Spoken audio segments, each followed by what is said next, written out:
Zee Marathi, चर्चाही होणारच। समाजसेवा हे एक व्रत आहे असं मानून जैन व इतर समाजाची मनोभावे सेवा केल्याबद्दल मुंबई इथं नुकताच संजय घोडावत यांचा आचार्य श्री दर्शन सागर सुरीश्वरजी पुरस्काराने गौरव करण्यात आला।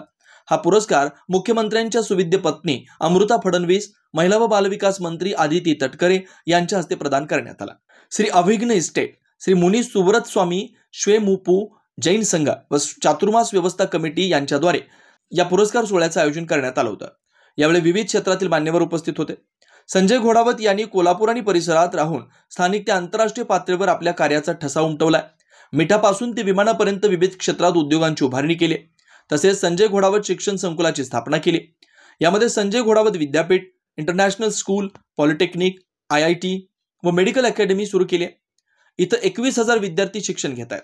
उद्योग व शिक्षण क्षेत्रातून 10,000 रोजगार निर्मिती झाली। तसेच 3,000 स्टार लोकल मार्ट उभारण्यात येणार आहेत। यामध्ये 25,000 लोकांना रोजगार मिळणार आहे। सोशल फाउंडेशनद्वारे सामाजिक कार्यात घोडावत ग्रुप नेहमीच अग्रेसर राहिलेत, ज्यामध्ये दिव्यांगांसाठी शाळा, पूरग्रस्त अनाथालय, दुष्काळग्रस्त शेतकरी, वृद्धाश्रम, शहीद जवानांचं कुटुंब, आरोग्य केंद्र, सेवाभावी संस्था, राष्ट्रीय आंतरराष्ट्रीय खेळाडू यांना मदतीचा हात पुढे करून सामाजिक भान जपलंय। आचार्य श्री तुलसी ब्लड बँकेची स्थापना करून अनेक रुग्णांना रक्तदानातून जीवदान दिलंय। ग्रामीण भागातील मुलींसाठी फाउंडेशनद्वारे कन्या महाविद्यालयाची स्थापना केली आहे। सामाजिक कार्याबरोबरच शाश्वत विकासासाठी 3 लाखांच्या वर फाउंडेशनच्या वतीनं वृक्षारोपण करण्यात आलंय। वायनाड जिल्ह्यातील विनाशकारी भूस्खलनग्रस्तांना फाउंडेशनच्या वतीनं 11 लाखांची मदत करण्यात आली। संजय घोडावत यांना मिळालेल्या या पुरस्काराबद्दल सर्व स्तरातून त्यांच्यावर अभिनंदनाचा वर्षाव होतोय। विनोद शिंगे, कुंभोज।